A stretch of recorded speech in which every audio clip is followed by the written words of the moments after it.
সাবেক প্রধানমন্ত্রী শেখ হাসিনাকে নিয়ে আমরা যে যার অবস্থান থেকে পারছি সর্বোচ্চ গালাগাল দিচ্ছি। তিনি স্বৈরাচার, তিনি ফ্যাসিস্ট, তার ফাঁসি চাই, তারপর তার গ্রেপ্তার চাই, তার বিচার চাই, আরও অনেক কিছু। তার কর্মজীবন নিয়ে তার আত্মীয় স্বজন থেকে শুরু করে তার সন্তান সন্ততি, তার পিতামাতা ভাই বোন সকলের আমল নামা নিয়ে আমরা ঠিক একেবারে যতটা সমালোচনা করা যায় নেতিবাচক অর্থে তা করছি। এরপর তার বাড়ি ভেঙে দেওয়া হয়েছে, তার স্বামীর বাড়ি এবং তার পিতার বাড়ি দুটোই। এবং যে বাড়িটিকে তিনি আপন আলয় বানিয়েছিলেন, অর্থাৎ গণভবন, সেখানে পুকুর ছিল, মাছ ছিল, লেক ছিল, মুরগি ছিল, হাঁস ছিল, ক্ষেত খামারি ছিল এবং মনের আনন্দে তিনি সেখানে কৃষি কাজ করতেন, মাছ ধরতেন। এবং আমরা পরে যেটা শুনেছি যে কাপ্তাই লেক থেকে বড় বড় চিতল ধরে এনে সেগুলো ছেড়ে দেওয়া হতো তাকে খুশি করার জন্যে। যে রাজকীয় বাহিনী ছিল তারা সেই গণভবনের লেকে, তারপর সেই মাছ তিনি ধরতেন, ছবিতে পোজ দিতেন। এবং ওই ভবনটিকে তিনি আগের বার যখন 1986 থেকে 2001 সালে ছিলেন তখন 1 টাকায় নিজের নামে লিখে নিয়েছিলেন। আবার এবার তিনি এমনভাবে বন্দোবস্ত করেছিলেন, তার ক্ষমতার যে খুঁটি এতটা শক্ত ভিত্তির উপর তিনি গেঁথেছিলেন, তিনি স্বপ্নেও কখনো কল্পনা করেননি যে ক্ষমতা তাকে ছাড়তে পারে, তিনি ক্ষমতা ছাড়তে পারেন, অথবা এই ভবন তার ছাড়া লাগতে পারে, অথবা তিনি ছাড়তে পারেন। এই কথা তিনি কখনো কল্পনা করতে পারেন না। বরং তার যারা প্রিয়জন তারা প্রকাশ্যে গোপনে তার জন্য দোয়া করতেন, নিঃসন্দেহে দোয়া করতেন। এর কারণ হলো তার প্রিয়জনদের সবার সেই নিকুচি বা কুষ্ঠি এসবই তার কপালের সঙ্গে লিপিবদ্ধ ছিল। তারা জানতো যে এই ভদ্রমহিলা যদি না থাকেন তাদের অস্তিত্ব থাকবেন। এই জন্য তারা 1000 বছর তার আয়ু হোক এরকম দোয়া করতেন প্রকাশ্যে তার সামনে দাঁড়িয়ে। তখন তিনি হেসে দিতেন।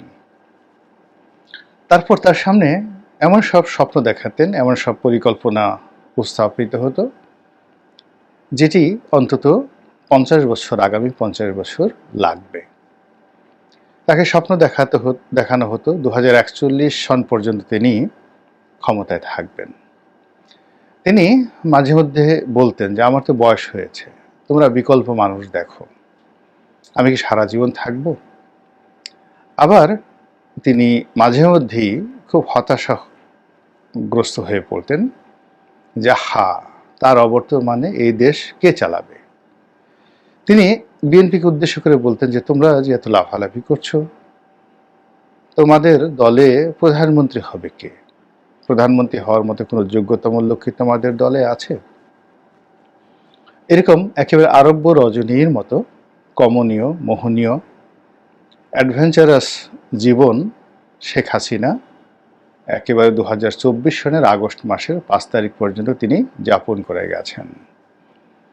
তারপর তিনি একেবারে স্বপ্নের রাজকুমারীর মতো, অথবা গল্পের কোনো দুরন্ত, যাকে বলা হয় অলৌকিক ক্ষমতা সম্পন্ন সেই রাজা বাদশাহের মতো তিনি উড়াল দিয়েছেন। এবং উড়াল দিয়ে অন্য একটি রাষ্ট্রে আছেন রাজকীয় মেহমান রূপে।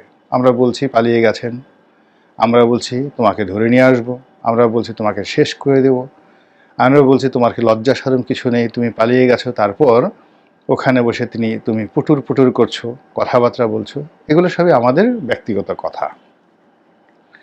আমাদের এই কথাগুলোকে তিনি তার যে রাজনৈতিক জীবন 1981 সন থেকে একেবারে 2024 সাল অবধি, এই সুদীর্ঘ জীবন 43 বছরের তার যে রাজনৈতিক জীবন, তিনি কখনোই আমাদের কথা শোনেননি।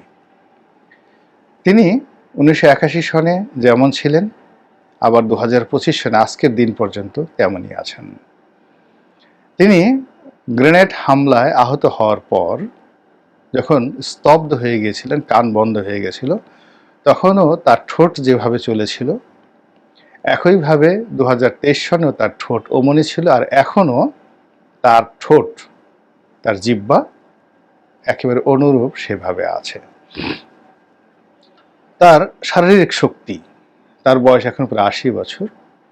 এটি আমার কাছে মনে হয় যে সেই 81, 82, 83 সনে তিনি যেমনই ছিলেন উচ্ছল প্রাঞ্জল কিশোরী, আর এখন 80 বছর বয়সে তার বয়স একটুও বেড়েছে আমার কাছে মনে হচ্ছে না।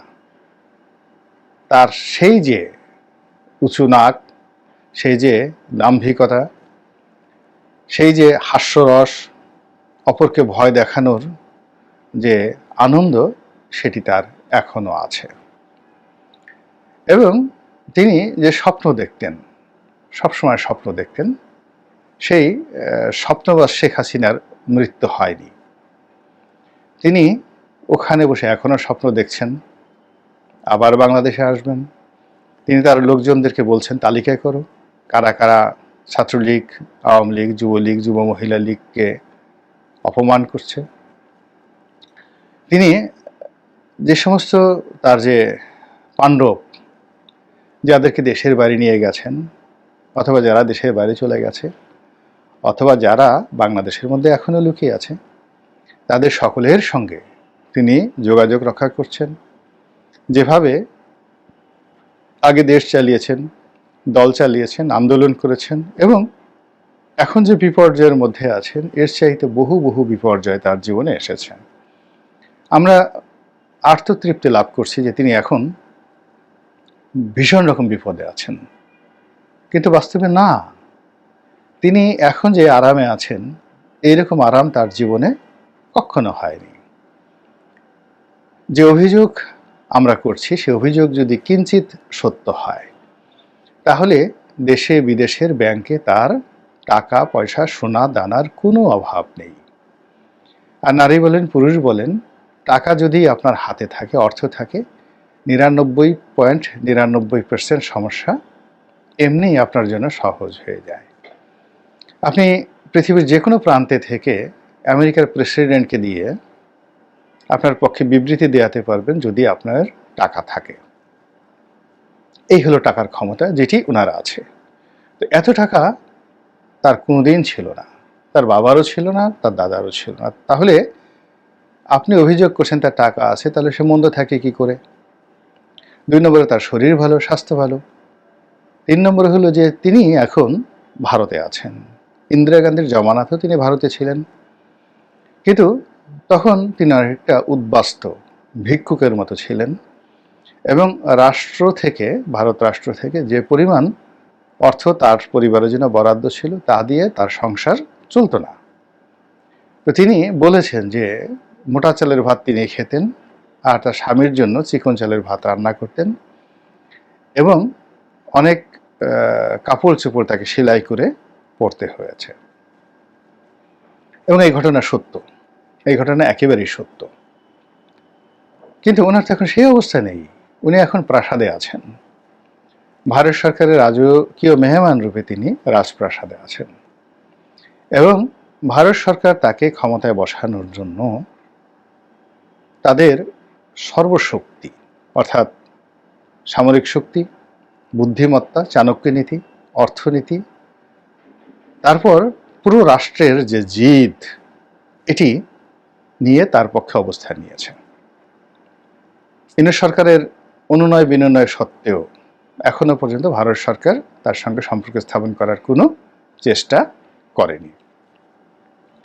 বরং সীমান্ত বন্ধ, ব্যবসা বাণিজ্য বন্ধ, ভিসা দেয়া বন্ধ, ইত্যাদি আরও অনেক কিছু। আর এই সুযোগ নিয়ে শেখ হাসিনা তার সারা জীবনের অর্জিত জ্ঞান, ধনসম্পদ, টাকা পয়সা সব কিছুর উপর বসে ফুরফুরে মেজাজে তিনি রাজনীতির চাল চালছেন এবং খেলছেন মোহাম্মদ আলী কেলের মতো। আপনারা জানেন যে মোহাম্মদ আলী কেলের বৈশিষ্ট্য ছিল দুটো। তিনি প্রচণ্ড শক্তিতে নাচতে জানতেন। তার পা এবং হাত একই সঙ্গে যে গতিতে নৃত্য করত, বক্সিংয়ের জন্য নাচত, সেই একই গতিতে তার মাথা, তার ঘাড়, তার কোমর, তার পা সেই মুষ্টিযুদ্ধের মঞ্চে একইভাবে নাচত। এর ফলে কি হতো, তার প্রতিপক্ষকে তিনি অস্থির বানিয়ে ফেলতেন। তিনি রিংয়ে নেমে নাচতে নাচতে পুরো মঞ্চ ঘুরে বেড়াতেন, ডানে বামে, উত্তরে দক্ষিণে, সামনে পেছনে। এত দ্রুত গতিতে তিনি নাচতে নাচতে সামনে পিছনে যেতেন। তার পিছনে ছুটতে ছুটতে তার প্রতিপক্ষ বিশ্ববিজয়ী হেভিওয়েট চ্যাম্পিয়নদের ঘাম ঝরে যেত। তারপর তিনি হঠাৎ করে এক কোণে গিয়ে তিনি ভেংসি কাটতেন। আর এতক্ষণ দৌড়াদৌড়ির পরে যখন এক কোণে সেই রিংয়ের দড়ির সাথে পিঠ ঠেকিয়ে তিনি যখন ভেংসি কাটতেন, তখন তার আর মাথা ঠিক থাকতো না। তিনি এলোমেলো ঘুষি ছাড়তো, এলোমেলো আক্রমণ করত তার প্রতিপক্ষরা। আর সেই আক্রমণ তিনি হাত দিয়ে ঠেকাতেন না। তিনি কখনো তার মাথা বাম দিকে নিতেন, কখনো ডান দিকে নিতেন, কখনো বসে পড়তেন। আমরা বরিশালের আঞ্চলিক ভাষায় যেটিকে বলা হয় ফাটকি, মানে ফাঁকি দেওয়া।